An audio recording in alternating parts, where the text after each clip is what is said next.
मेरे जो प्रोसेस पे टोटल टाइम लगा है वो 45 टू 48 डेज़ है, यानी कि मैंने दिसंबर में स्टार्ट किया था, मिड ऑफ दिसंबर में, और आज 29 ऑफ जनवरी है और अल्हम्दुलिल्लाह मेरी 2 दिन के बाद की फ़्लाइट है। एक तो मेरा एम्बेसी इंटरव्यू नहीं आया और मेरा विद इन 3 डेज़ वीज़ा आया, तो टॉप 7 से अपना प्रोसेस करवाएं, क्योंकि ऑलरेडी मेरा एक दोस्त भी इन्हीं के थ्रू अपना प्रोसेस करवा के फ्रांस गया है, तो मैं इसीलिए आप सबको रेफ़र करूँगा।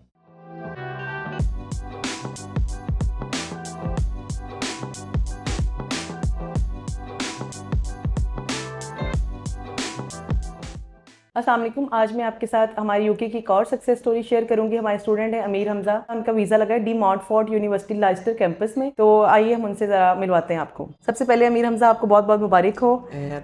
आपका माशाल्लाह जो है वो बहुत ही विद नो टाइम इतना जो है स्मूथ प्रोसेस हुआ और आपका विदाउट एम्बेसी इंटरव्यू वीज़ा लगा। तो अमीर हमजा, सबसे पहले जो है वो आप अपनी प्रोफाइल के बारे में बताएं कि क्या आपकी प्रोफाइल है। मैंने आइल्स किया हुआ है ओवरऑल 6.5, नॉट लेस देन 6, और मैं नस्क का ग्रेजुएट हूँ। मैकेनिकल इंजीनियरिंग की हुई है मैंने 2024 में। मैकेनिकल इंजीनियरिंग में सीजीपीए था 2.53, और फर्दर जो अभी मैं जिस कोर्स में जा रहा हूँ वो मैकेनिकल इंजीनियरिंग मैनेजमेंट का कोर्स है डीएमयू यूनिवर्सिटी में, 21 मंथ का। ठीक है अमीर हमजा, आप मुझे ये बताएं कि आपने यूके क्यों चूज़ किया, वाई यूके। तो यूके मैंने बहुत सारे कंट्री सर्च किए थे, बट मैंने यूके इसलिए चूज़ किया, एक तो ये बजट फ्रेंडली है इंग्लिश स्पीकिंग कंट्रीज़ में, और दूसरा यूके का प्रोसेस काफ़ी स्मूथ होता है, इजीली वीज़ा मिल जाता है, इसलिए मैंने यूके को प्रेफर किया as compare to Australia, Canada या यूएसए। ठीक है, टॉप 7 के बारे में बताएं कि आप कैसे जानते थे और कैसे फाइंड किया और कैसा पाया प्रोसेस अपना। तो मेरा एक दोस्त था जो मेरे साथ बैचमेट था, वो ग्रेजुएट हुआ था, उसके बाद उसने टॉप 7 से अपना प्रोसेस करवाया था यूरोप के लिए, तो वो फ्रांस में गया था। बट मैंने उससे पूछा था कि मेरे लिए बेस्ट कंसल्टेंट कौन सा रहेगा, तो उसने मुझे बताया कि आप इंग्लिश स्पीकिंग कंट्रीज़ के लिए भी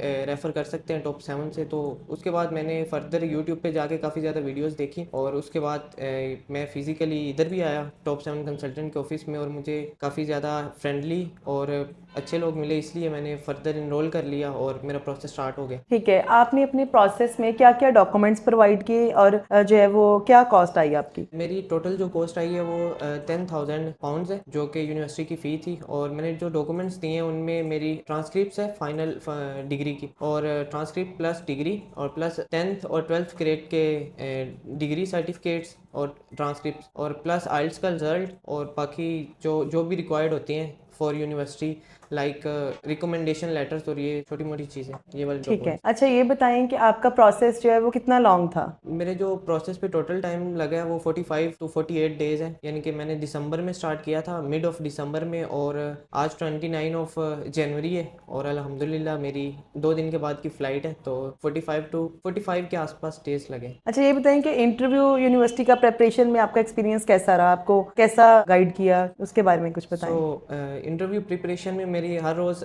मैम से सेशन होता था 2 घंटे का डेली का, चाहे तो इवन के लास्ट डेज में जाके टाइम कम था हमारे पास, तो मैम ने इवन के सैटरडे और संडे भी मेरे लिए कई अपना अपना टाइम दिया, ताकि मैं अपना इंटरव्यू अच्छी तरह से प्रिपेयर कर सकूँ और यूनिवर्सिटी को दे सकूँ। आप ये बताएं कि जो बाकी स्टूडेंट्स हैं आप उन्हें क्या सजेस्ट करते हैं।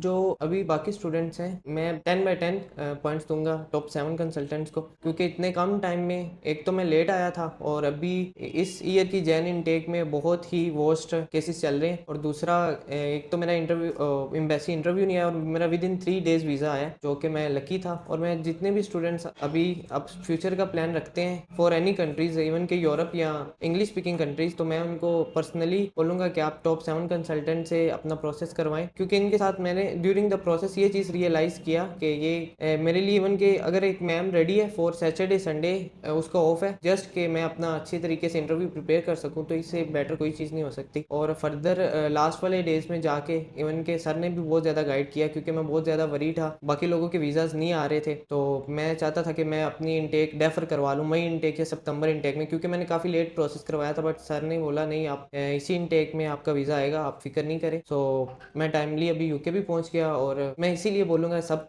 जो भी स्टूडेंट्स प्लान रखते हैं तो टॉप 7 से अपना प्रोसेस करवाएं, क्योंकि ऑलरेडी मेरा एक दोस्त भी इन्हीं के थ्रू अपना प्रोसेस करवा के फ्रांस गया है, तो मैं इसीलिए आप सबको रेफ़र करूँगा। ठीक है। अच्छा अमीर हमज़ा, फ्यूचर प्लान्स क्या हैं? यूके पहुंच गए, पढ़ लिया, क्या प्लान्स हैं फ्यूचर के?